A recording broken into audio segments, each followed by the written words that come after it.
নমস্কার, আমি তনুশ্রী সরকার। জানি না কিভাবে পরিচয় দেব। এখন তো নিজের নামের থেকেও বেশি ভালো লাগে বলতে যে আমি সূর্য সরকারের মা বা রাজুলের মা। সচরাচর আমি লাইভে আসি না, এবং গত 3-4 মাস ধরে যা আমাদের ওপর দিয়ে গেছে, সত্যি কথা বলতে একটু একটু করে সোশ্যাল মিডিয়া থেকে নিজেকে গুটিয়েই নেব ভেবেছিলাম, কিন্তু কয়েকটা কথা ভেবে আপাতত এই ডিসিশনটা থেকে নিজেকে বিরত রেখেছি। আপনারা সবাই জানেন যে গত 7ই জুলাই সূর্য বা সবার ভালোবাসার রাজুল আমাদের ছেড়ে চলে গেছে, বা বলতে পারি যে ওকে এক প্রকার বাধ্য করা হয়েছে ওর ভালোবাসার পৃথিবী ছেড়ে, ওর ভালোবাসার লোকজনকে ছেড়ে, ওর বাবাই আর আব্বুকে ছেড়ে, ওর সোনা দাদা দিয়া, ওর আম্মুকে ছেড়ে, ওর ভাইটুল, ছোট মা, দাদা এবং ওর প্রিয় পশু পাখি সবাইকে ছেড়ে চলে যেতে। যে ছেলেটা জীবনকে এত ভালোবাসতো, চারপাশের সবাইকে এত ভালোবাসা দিয়ে আগলে রাখার চেষ্টা করত, তাকে বাধ্য করা হয়েছে, নানাভাবে প্ররোচনা দিয়ে বাধ্য করা হয়েছে যে সেই পৃথিবী ছেড়ে চলে যা। আমার মানসিক অবস্থা সত্যি সেরকম ছিল না যে কারোর সাথে কোনোভাবে এই নিয়ে আলোচনা করা, আর সত্যি আমি করতে চাইনি।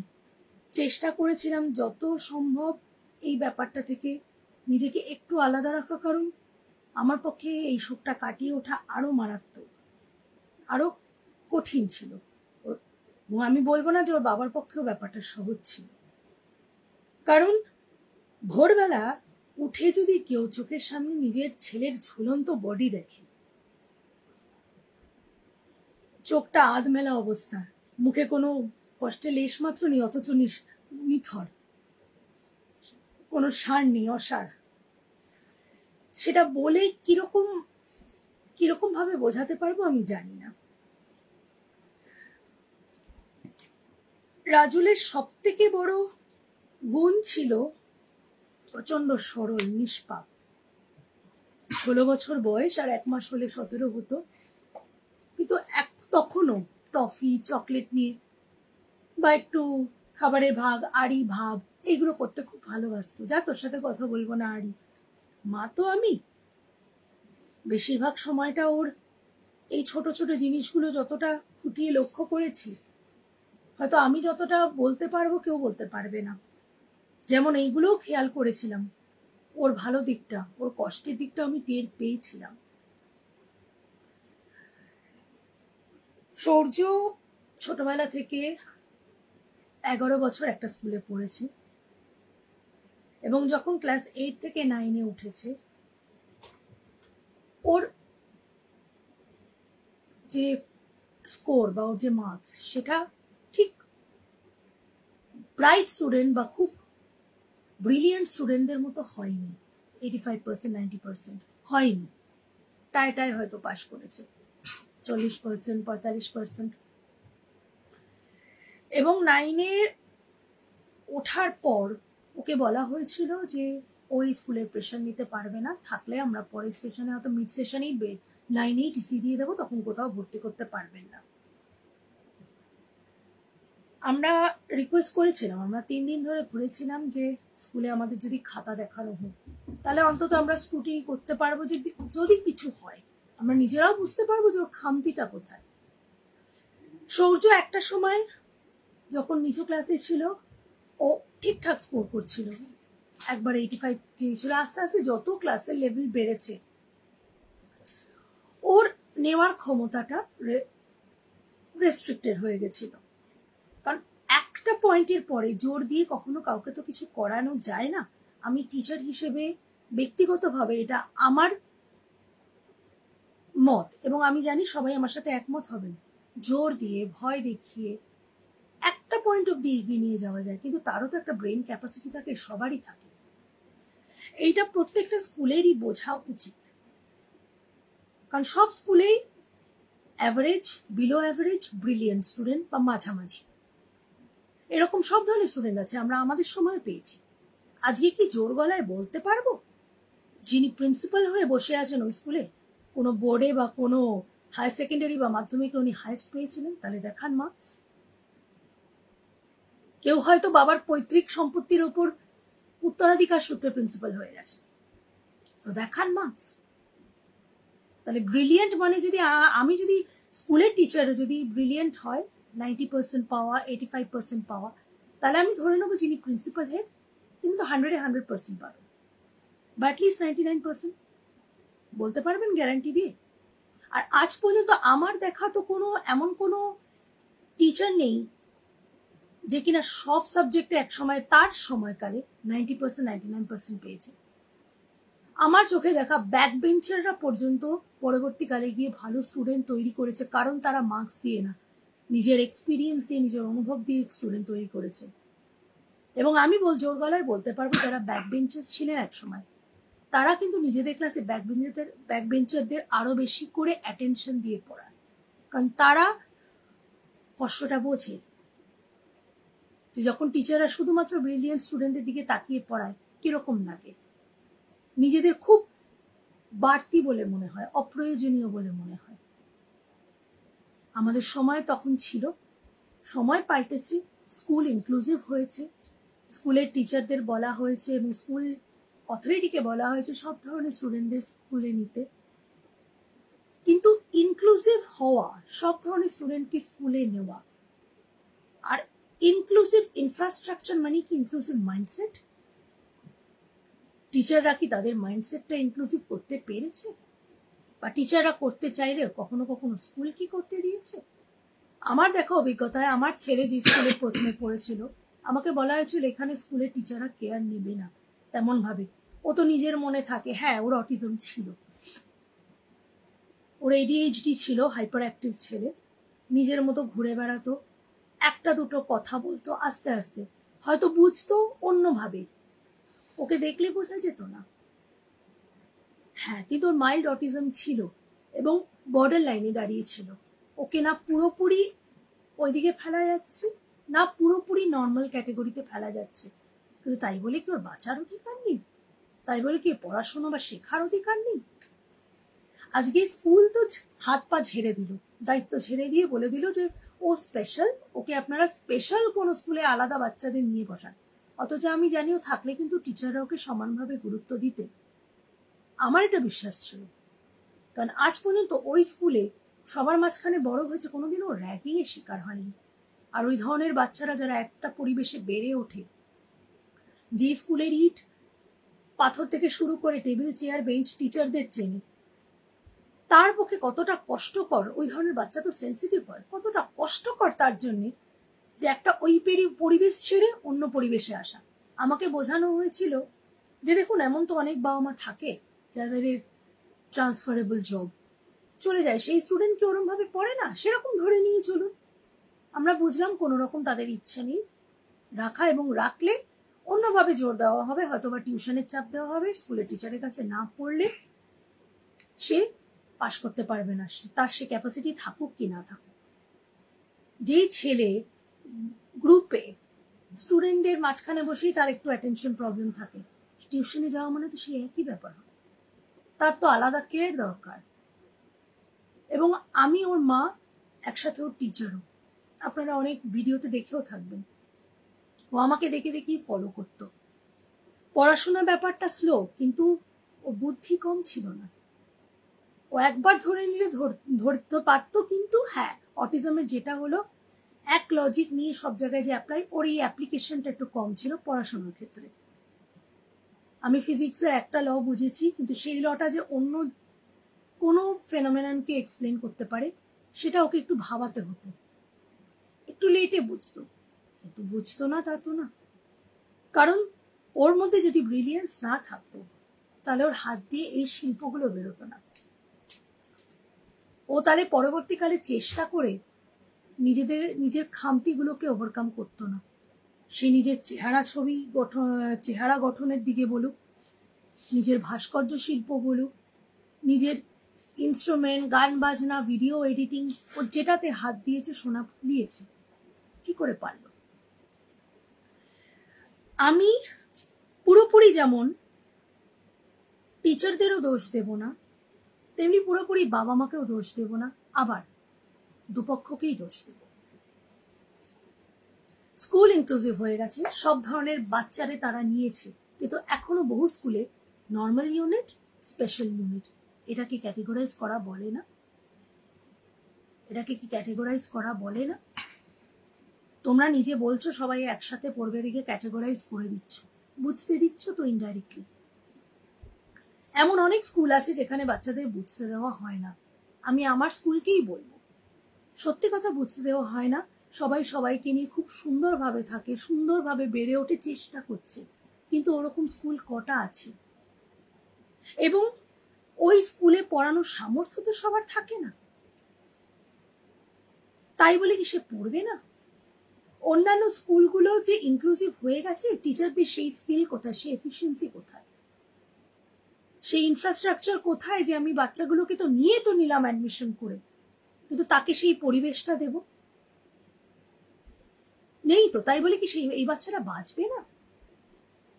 যত দিন গেছে, যত অ্যাওয়ারনেস হয়েছে, আগেকার দিনে আমাদের সময় ওই তো মাথা ছিট আছে, ছিটিয়াল, পাগল, এটা তো অ্যাবনর্মাল, কিন্তু ওইগুলো অতটা গায়ে লাগতো না, কারণ বাড়তি ভাবে জিনিসটাকে বাড়িয়ে চড়িয়ে বলা হতো না।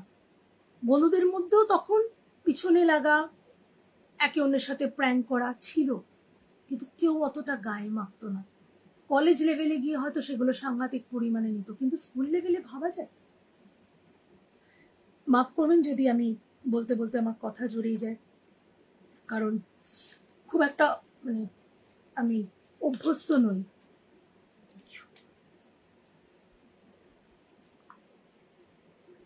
সূর্যর ক্ষেত্রেও তাই হয়েছে।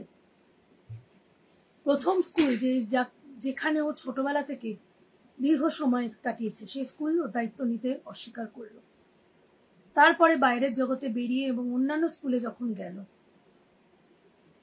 সেই স্কুলে ওকে ইন্টারভিউ এর সময় একটি নাম করা স্কুলের প্রিন্সিপাল ওর সামনেই বলল, ওকে না কোনো স্পেশাল স্কুলে দিন।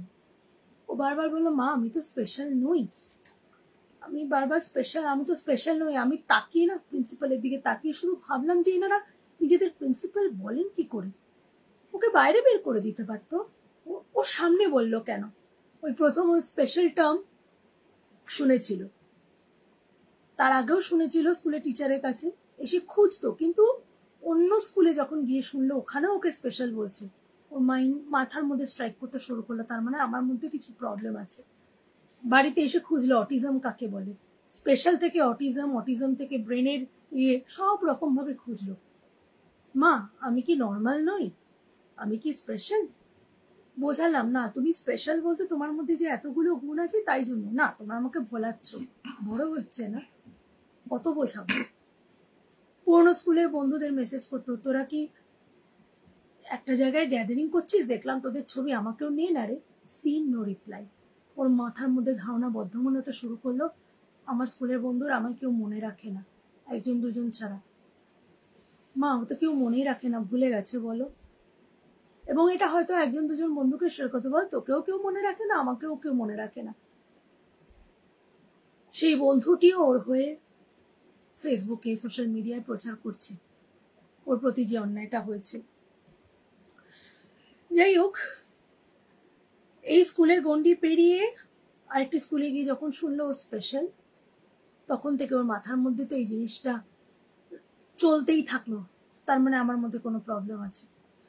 এবং রেগুলার বেসিসে কাউন্সেলিংটাও তখনও মনে হচ্ছে, আমাকে কেন কাউন্সেলিং এ নিয়ে যাচ্ছ, আমি তো ঠিক আছি, আমি তো নর্মাল।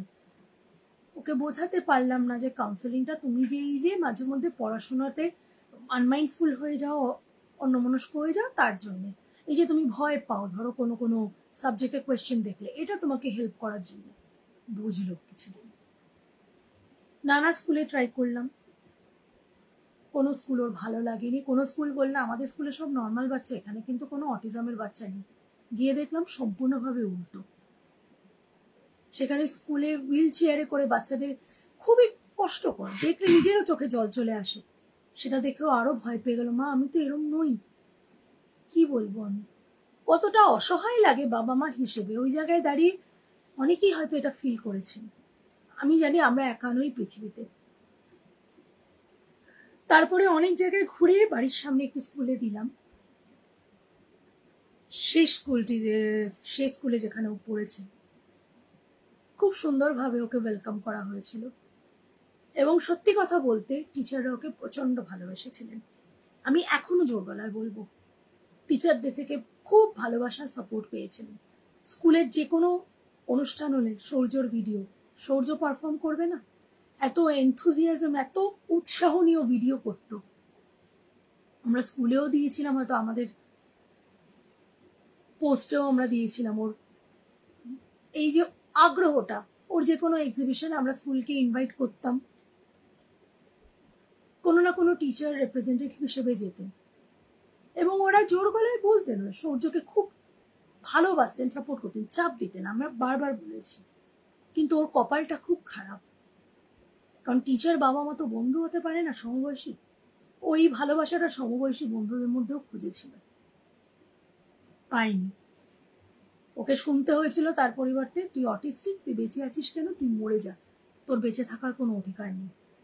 আমি জিজ্ঞেস করেছিলাম, তুমি কি কিছু বলেছিলে?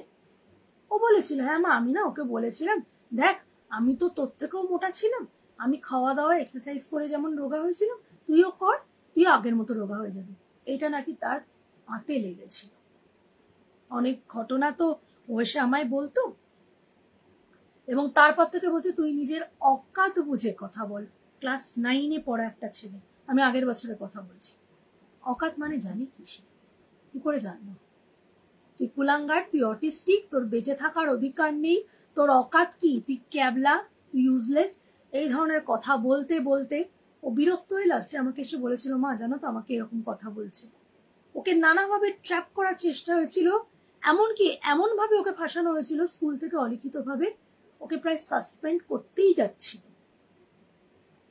আমি 2 দিন সময় নিয়ে ওকে যখন বোঝাতে গেলাম, তখন ও বললো ও কিছু করেনি।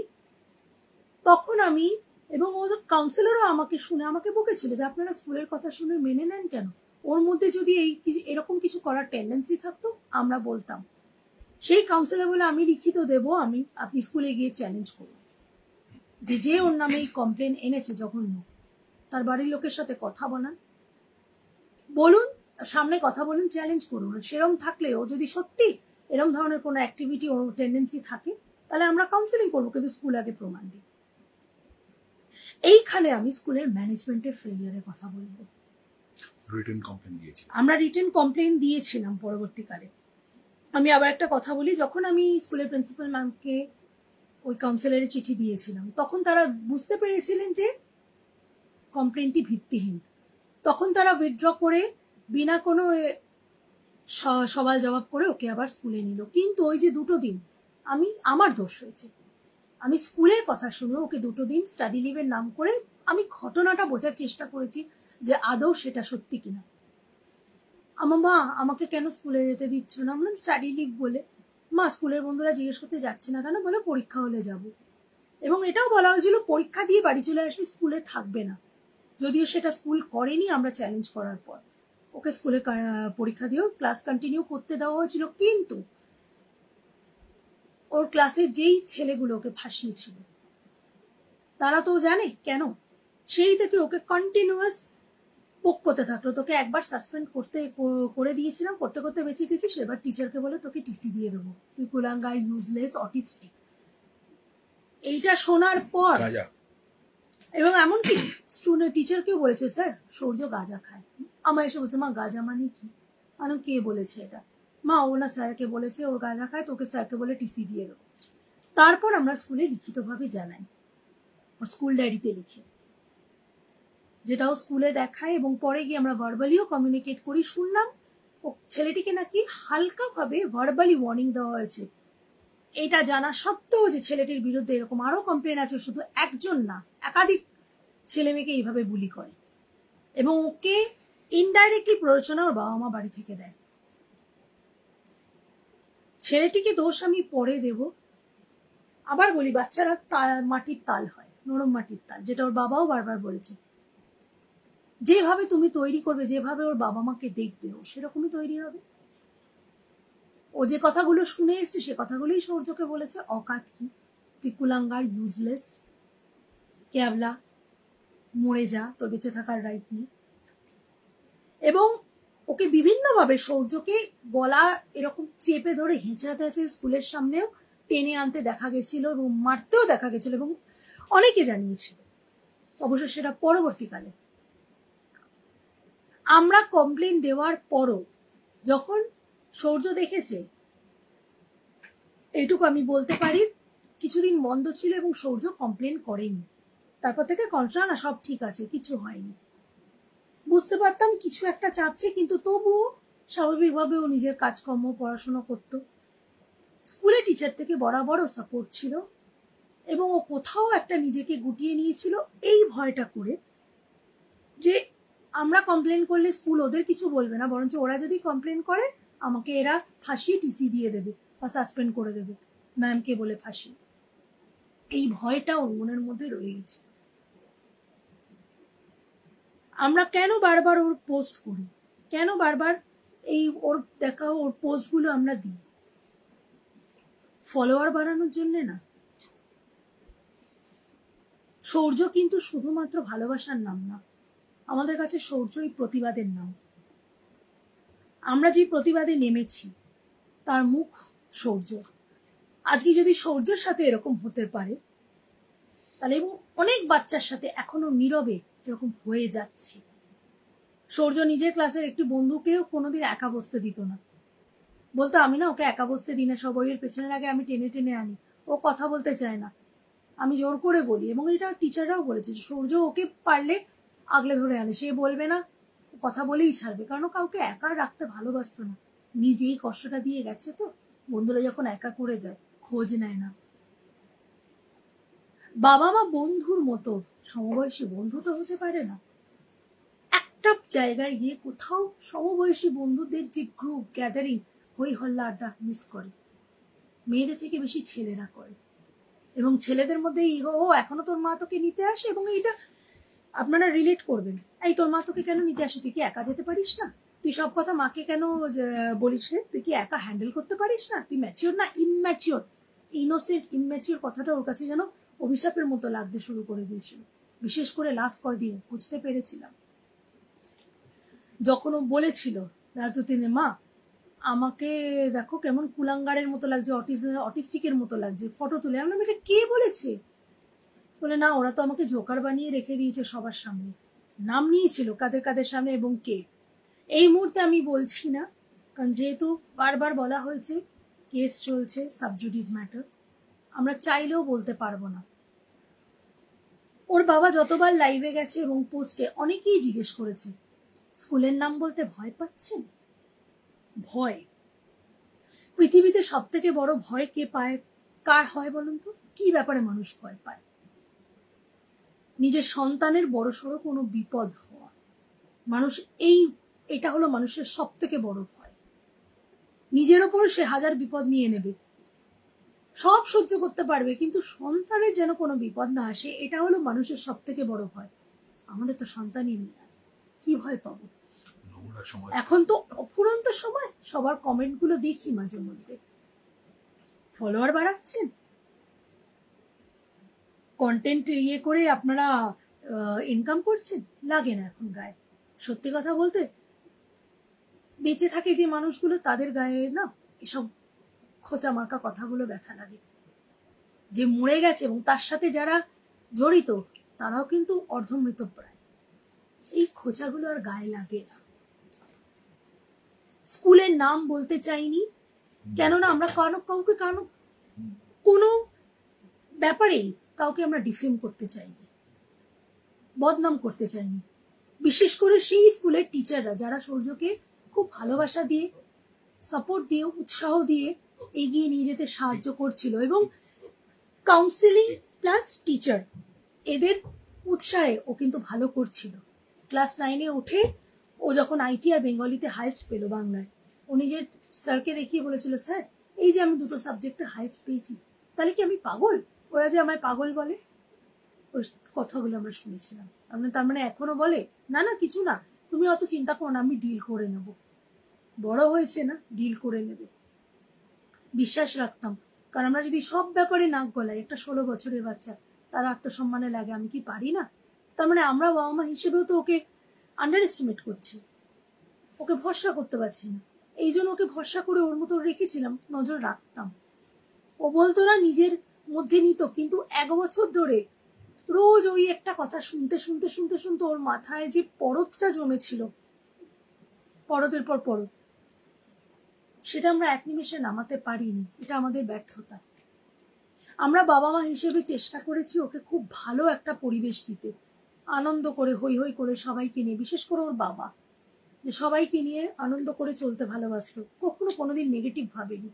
মা হিসেবে বরাবর দুশ্চিন্তা থাকে, তাও বলতো পজিটিভ ভাবো। ও বাবার থেকে এই পজিটিভিটিটা পেয়েছিল, আর আমাকে দেখে শিখতো যে কিভাবে, যেটাতে আমাকে যেটা করতে দেখতো সেটাই করতো। বরঞ্চ আমি ওর থেকে স্কাল্পচারটা শিখেছি, বলতে দ্বিধা নেই। ফেলে দেওয়া জিনিসগুলো, এটা হয়তো বাড়তি ছিল ঘরে, ফেলে দেওয়া হতো, সেটাকেও যামিনী রায়ের শিল্পকলা অবলম্বনে এটা একটা রূপদান করার চেষ্টা করেছিল। আর এগুলো পোড়ামাটির জিনিস ছিল। ওর মনে যে এত রং ছিল, সেই রং দিয়ে ভরিয়ে তুলেছে, কিন্তু মনের রং সব উড়ে গিয়ে শুধু অন্ধকার কখন জায়গা করে নিয়েছে আমরা নিজেরাও বুঝতে পারিনি।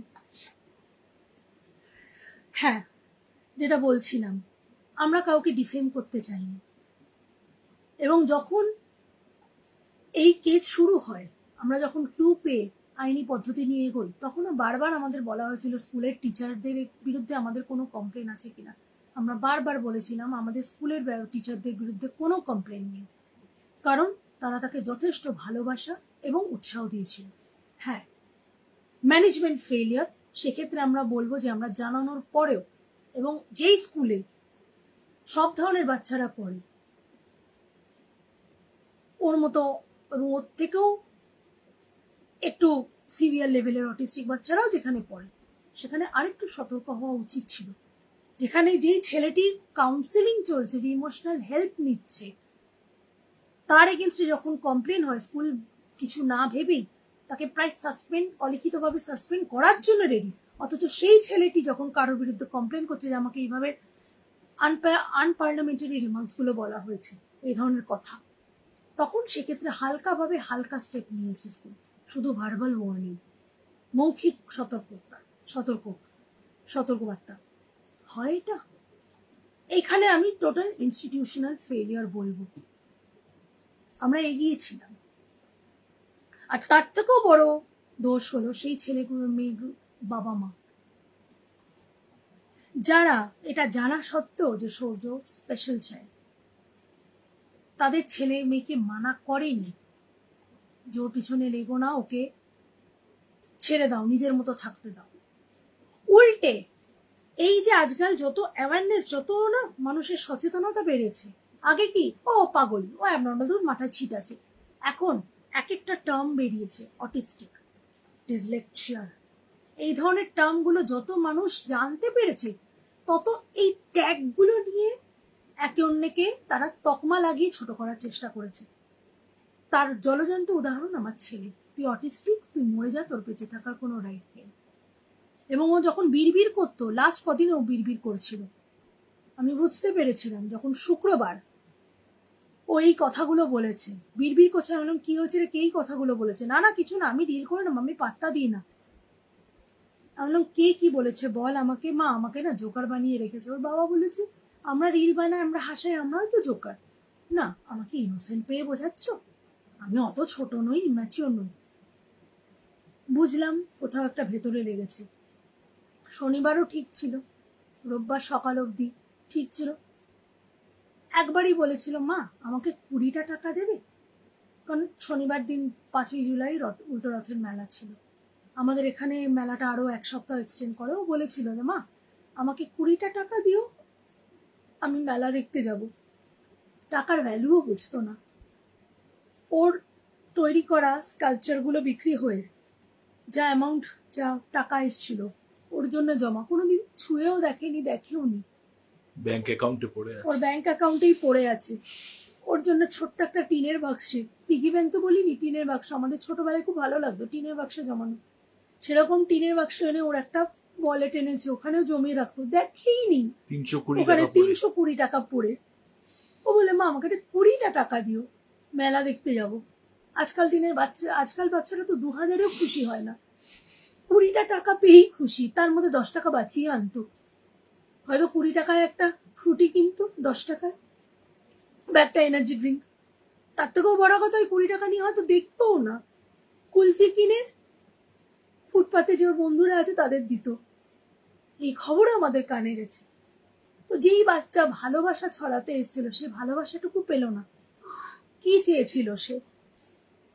ও যেরকম সবাই তাকে ওর মতো করে একটু অ্যাকসেপ্ট করে নিত, সেটা তো পায়নি, উল্টে অবহেলা, একাকিত্ব, আইসোলেশন এবং এই ধরনের তকমা লাগানো কথা। তুই গে, তুই ট্রান্সজেন্ডার, তুই অটিস্টিক, তুই মরে যা, তো গে হোক, ট্রান্সজেন্ডার হোক, নিজের শর্তে ও নিজের জীবনে বাঁচবে, কারোর পাকা ধানে তো বই দেয়নি। গে, ট্রান্সজেন্ডার, নর্মাল, সবাই আমরা সমাজের এক একটি রং। রামধনুর মতো আমরা সমাজে নিজেদের স্বকীয়তা দিয়ে আমরা বেঁচে আছি। ভগবান বানানোর সময় কোনোদিন ভাবেননি অত। তিনি যখন এই জীবনগুলো তৈরি করে দিয়েছেন পাঠিয়ে, সমাজে নিশ্চয়ই প্রত্যেকেরই কিছু না কিছু কার্যকারিতা আছে, সবাই কিছু না কিছু শিক্ষা দেয় যে দেখো এই দেখে শেখো। আজকে আমরা নিজেদের থেকে দুর্বল মানুষকে দেখে বলি বাবা আমরা অনেক ভালো আছি, ওদের কত লড়াই করতে হয়। এই শিক্ষাগুলো বাবা মারা কেন দেয় না তাদের বাচ্চাদের, সো কল নর্মাল বাচ্চাদের? এমন অনেক বাবা মারা আছেন তারা নিজেরা মানতে চায় না যে তাদের বাচ্চাদের হেল্প দরকার, এবং তার থেকেও খারাপ এবং বিষাক্ত সেই বাবা মারা যারা নিজেদের সো কল নর্মাল বাচ্চাদের বলে বাবা এই ধরনের বাচ্চারা পাগল, এদের সাথে দূরে থাকবি, পড়া শেয়ার করবি না, এদের ধারে কাছে বসবি না, যেন ছোঁয়াচে রোগ। এই যে তকমাগুলো, গেস, ট্রান্সজেন্ডার, অটিস্টিক, এরা মানুষ না? ভগবান তাদের বানিয়েছে নিশ্চয়ই কোনো কাজ দিয়ে, তারা তো লড়ছে, তারা মানুষ না? আমি যেমন বলি আজকে ব্যাক বেঞ্চাররা ভালো টিচার হতে পারে, তো এই অটিস্টিক মানুষরা, ইতিহাসে তো এমন অনেক উদাহরণ আছে তারা গিয়ে বড় বড় কাজ করেছে।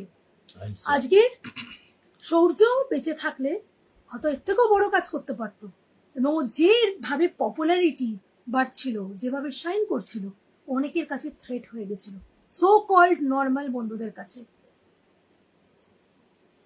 এবং এর জন্য যতটা না বন্ধুরা দায়ী, ওই ছেলে মেয়েগুলো দায়ী, তার থেকে দায়ী ওদের বাবা মা, কারণ তারা তাদের ওই পরিবেশ দেয়নি যে তারা সুস্থ চিন্তা ভাবনা করবে। সোশ্যাল মিডিয়া তো আছেই, তাদের বাবা মারা দায়ী। এক দুদিন আমি বলতাম যে র্যাগিং, বুলিং, ওর বাবাও বলেছে এটা রোগ, রোগের নিরাময় দরকার। আমি ছেলের এই কষ্টের বিচার চেয়েছি, এখন বলবো বিচার না, আমি এদের শাস্তি চাই।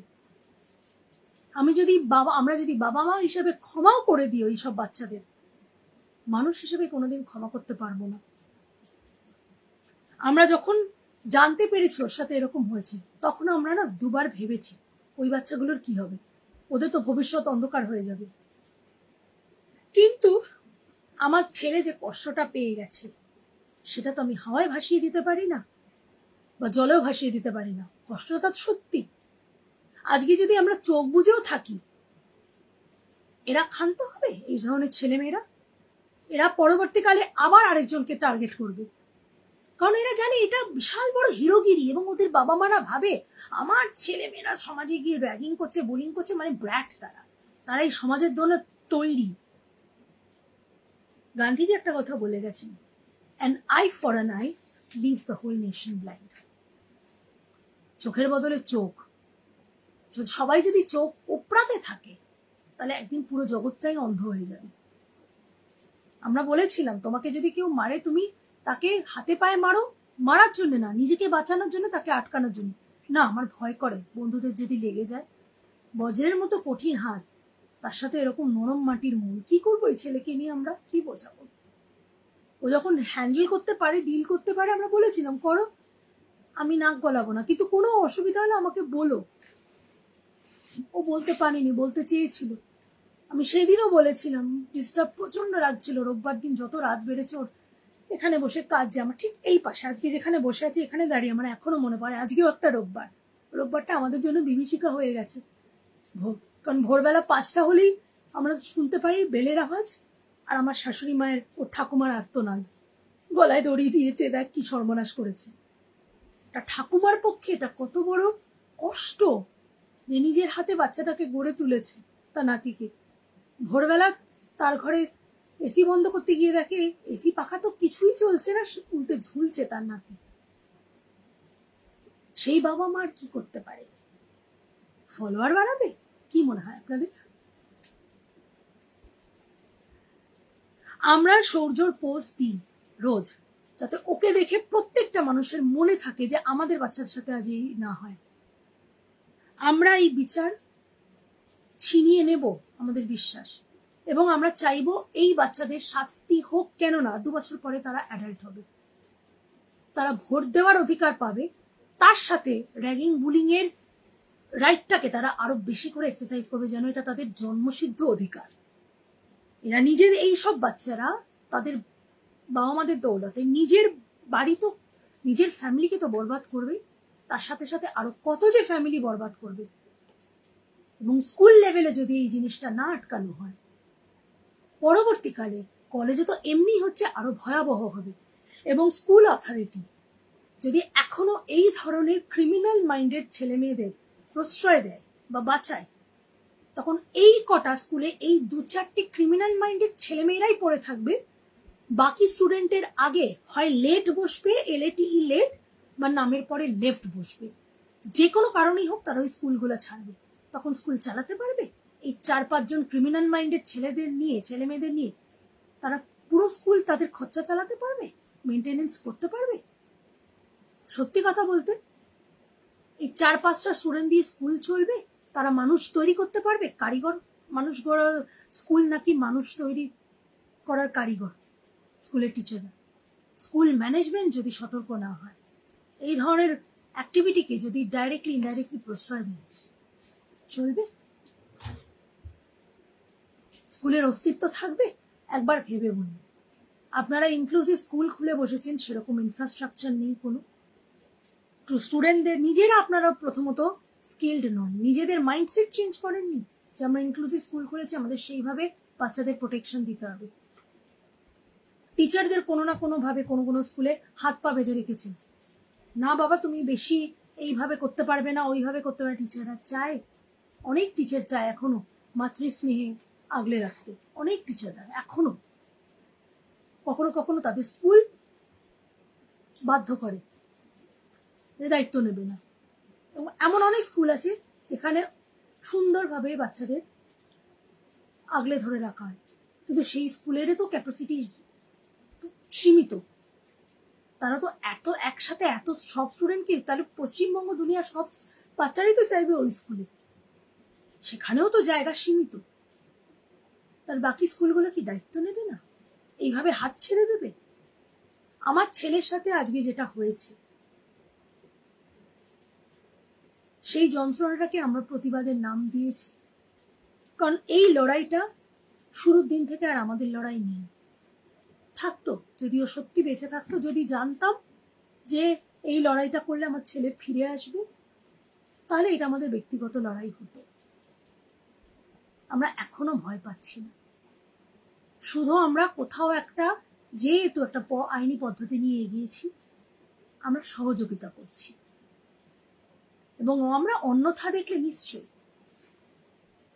আজকে আমরা নাম বলছি না, ভবিষ্যতে নিশ্চয়ই আমরা সেই স্কুলের নাম এবং সেই স্টুডেন্টদের নামও আমরা প্রকাশ্যে আনবো, যাদের জন্য আজ এই দুর্ঘটনাটা ঘটে গেছে আমাদের লাইফে।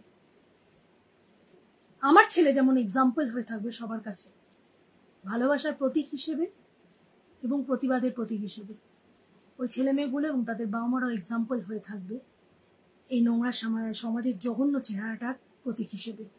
এবং তাদের সমূলে উপড়ে ফেলা জন্য আমি বলছি এদের শাস্তি দরকার। আজকে আমার ছেলেকে রাজুলকে আমরা যেভাবে মানুষ করেছি তার শাস্তি আমরা পেয়ে গেছি।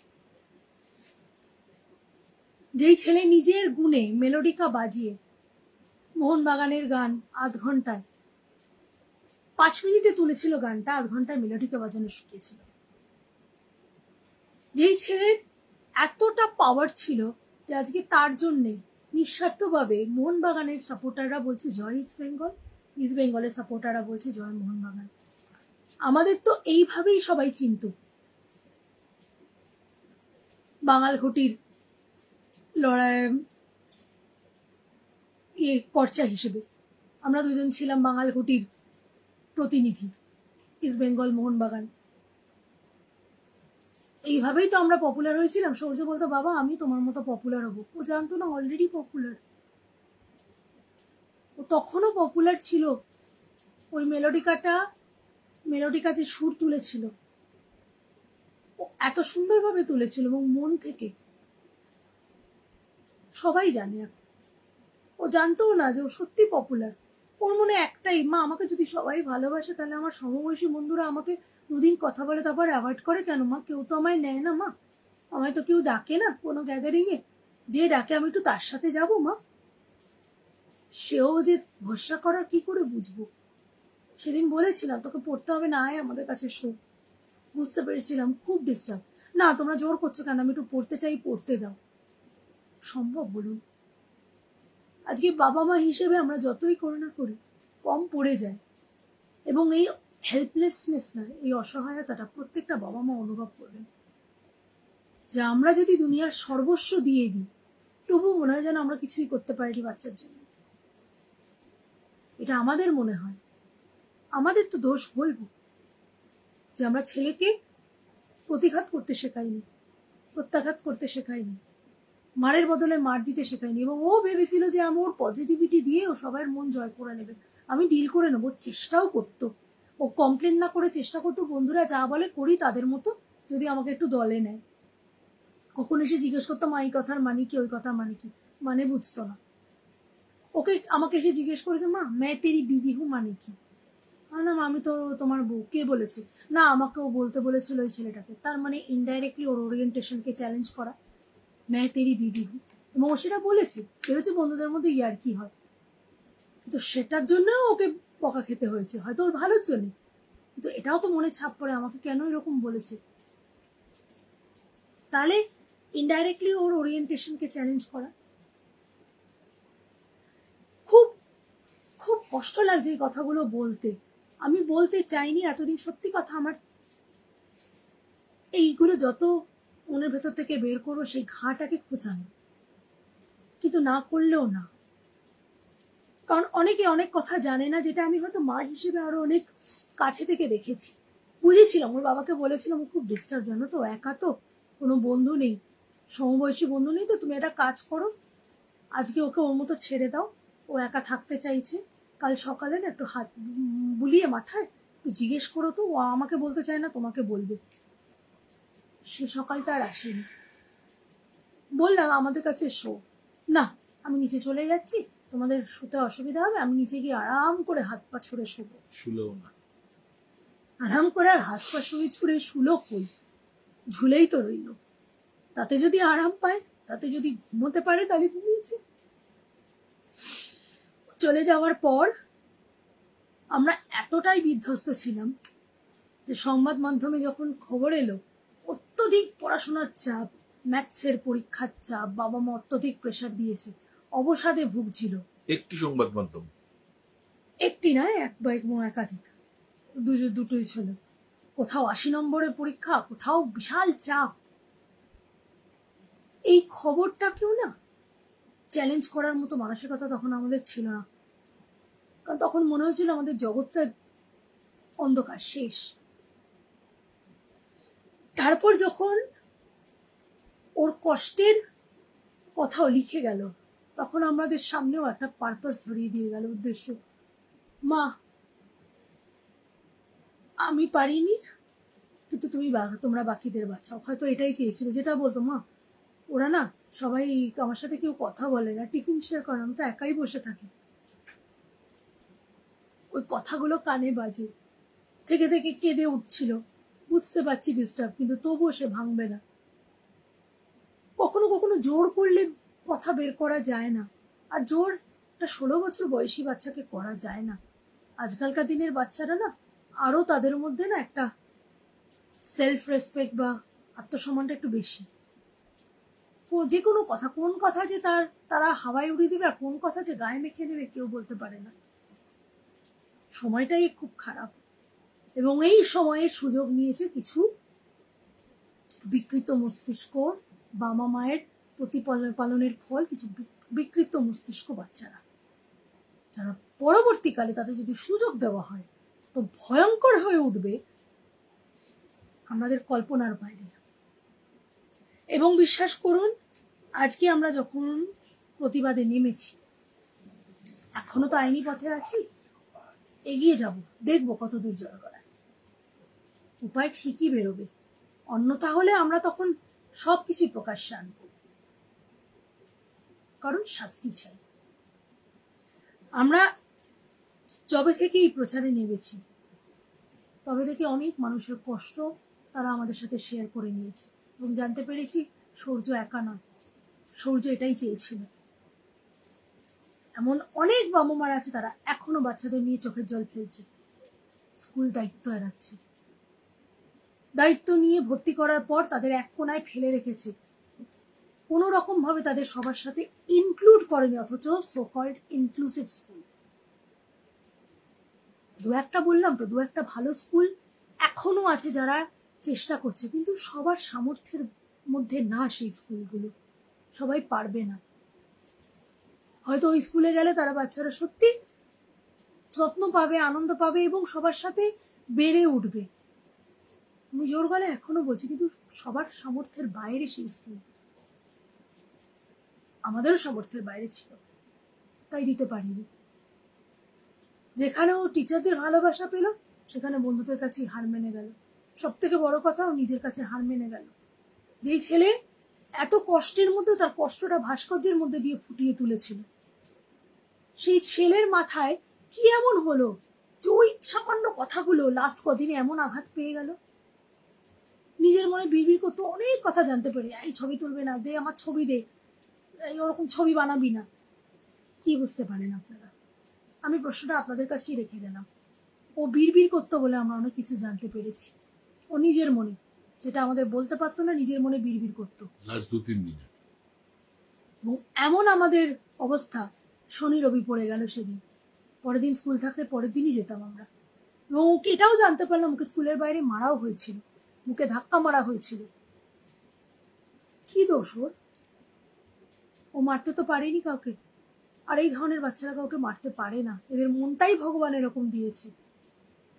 এরা প্ল্যান করেও কিছু করতে পারেনি। আমার সূর্যও প্ল্যান করে কিছু করেনি, ওর মনে চলছিল, হতাশায় ভেঙে পড়েছিল।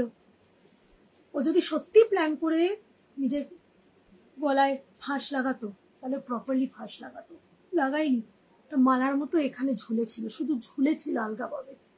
আর কি এমন কপাল, ওর বডি ওয়েট হাইটের জন্য ঠিক পয়েন্টে চাপটা পড়ে গেছে এবং মুহূর্তের মধ্যে শেষ। ও যদি পিছলেও পড়ে যেত তাহলেও হয়তো আর দ্বিতীয়বার ভাবতো না। ভগবান ওর কষ্ট নিতে পারেনি, তাই কেড়ে নিল। এখনো ভাবি, তুই কেন পিছলে বেরিয়ে গেলি না? তুই তো ফাঁসও দিসনি গলায়।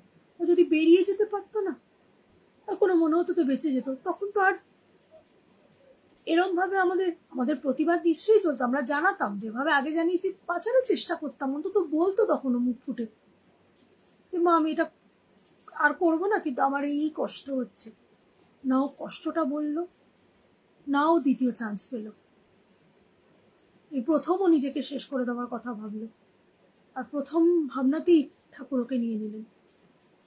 তেমন কতটা দুর্মূল্য রত্ন ছিল যে ঠাকুর ওর কি কষ্ট আর ওকে পেতে দিলেন না, যে থাকতে হবে না। অ্যাচিভমেন্ট যামিনী রত্ন, বঙ্গগৌরব, চারুরত্ন সম্মান, অজস্র পুরস্কারগুলো নিয়ে আমরা এখন রোজ চোখের সামনে দেখি। ওইগুলোই রয়ে গেছে আমাদের কাছে। খুব কনফিডেন্ট ছিল। ডিসেম্বরে লেজেন্ড অফ বেঙ্গল সম্মান পাবে, দ্য লেজেন্ড ওই থাকবে না। আমাদের নিতে হবে চোখের জল নিয়ে। থাকলে কত খুশি হতো। হয়তো এই সম্মানগুলো ওর কাছে কোনো ব্যাপারই ছিল না, ওর কাছে একটাই, আমার বন্ধুরা যেন আমাকে নেয় না। ওটা যেন বিশাল রেওয়ার্ড ছিল। আমাকে কোনো একটা বন্ধু নিয়েছে, দেখো আমি কুল হচ্ছি, স্মার্ট হচ্ছি, আমাকে বন্ধুরা দলে তো নিচ্ছে মা। এটা যেন ওর কাছে সব থেকে বড় অ্যাচিভমেন্ট, সব থেকে বড় অ্যাওয়ার্ড ছিল। অনেক বাচ্চারা এরকম চায় যে আমাকে বন্ধুরা একটু নেবে, না হলো একটু হেসে ভালো আছিস এটা বললেও কি হতো। বন্ধুদের মেসেজ করেছি, seen no reply. We want justice. ঝাড়গ্রামে একটি মা হাতি, যাকে গ্রামবাসীরা আগুনের জ্বলন্ত শিক দিয়ে মেরে ফেলেছিল এবং তার বাচ্চা মায়ের খোঁজে হন্যই খুঁজে বেরিয়েছিল, সেই কষ্টটা ওকে এত নাড়া দিয়েছিল। এটার পাশাপাশি ও একটি মা হাতিও তার বাচ্চা মেয়েকে ধরে আছে, বাচ্চা হাতিকে, ওখানে আই ওয়ান্ট জাস্টিস ওটা বানিয়েছিল। আজকে এটা আমাদের প্রতীক হয়ে রয়েছে। এটাও রাজুল বানিয়েছিল ওর হাতের তৈরি জিনিস দিয়ে, হয়তো বোধহয় কোথাও জানতো যে এটাই আমার প্রতিবাদের প্রতীক হয়ে থাকবে। ওই ঘটনা ঘটার পর ও বলেছিল যে আমাকেও কিছু করতে হবে, আমিও প্রোটেস্ট করব বলে এটা বানিয়েছে। করতে হবে, ও কার জন্য বানিয়েছিল এটা, এখন ওরই জন্য এটা প্রতীক হিসেবে ব্যবহার করছি। We want justice. জাস্টিস, বিচার। আমি বলবো আমি শাস্তি চাই, কারণ আমি চোখ বুজে থাকলেও এই ঘটনা থামবে না। আমি আপনি চোখ বুজে থাকলেও আমরা অস্বীকার করতে পারবো না এই ঘটনা হচ্ছে। আর এই বাচ্চারা পরবর্তীকালে যখন অ্যাডাল্ট হবে, প্রাপ্তবয়স্ক হবে, এদের বোধ হবে না যতদিন না এরা শাস্তি পাবে। আজকে সৌর্যকে হারিয়ে আমরা যে শাস্তিটা পেয়েছি, ওকে ভালো মানুষ তৈরি করার, তাহলে যারা নিজেদের ছেলে মেয়েদের এরকম বিকৃত মস্তিষ্ক, এরকম ক্রিমিনাল মাইন্ড তৈরি করছে, সেই বাবা মা নিশ্চয়ই পুরস্কার পাওয়ার যোগ্য না। সেই বাবা মার সবার আগে শাস্তি দরকার, এবং তাদের শাস্তি, তাদের বোধ তখন হবে যখন তাদের চোখের সামনে তাদের ছেলেমেয়েরা শাস্তি পাবে। আমরা পোস্টগুলো করতে থাকবো প্রতিবাদ হিসেবে। অজস্র মানুষ এগিয়ে এসছেন, অজস্র মানুষ শেয়ার করছেন সেই পোস্টগুলো। কষ্ট সবার হচ্ছে, এবং আমি জানি আমার ছেলের মন না, সবার আত্মাকে ছুঁয়েছে। এবং ও যে উদ্দেশ্যটা আমাদের কাছে রেখে গেছে, আমরা চলুন সবাই মিলে এগিয়ে সেটাকে সফল করি। নমস্কার। সবাই একটু শেয়ার করে দেবেন যাতে সবার কাছে পৌঁছে যায়। এছাড়া আমরা আর কিচ্ছু চাই না।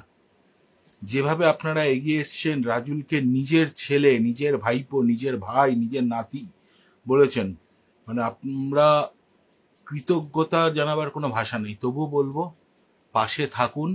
আর আমরা বাবা মা হিসাবে এইটুকু কথা দিতে পারি, বিচার ছিনিয়ে আনবো। শুধু পাশে থাকুন আর সবসময় শেয়ার করুন, সবার কাছে পৌঁছাতে হবে। নমস্কার।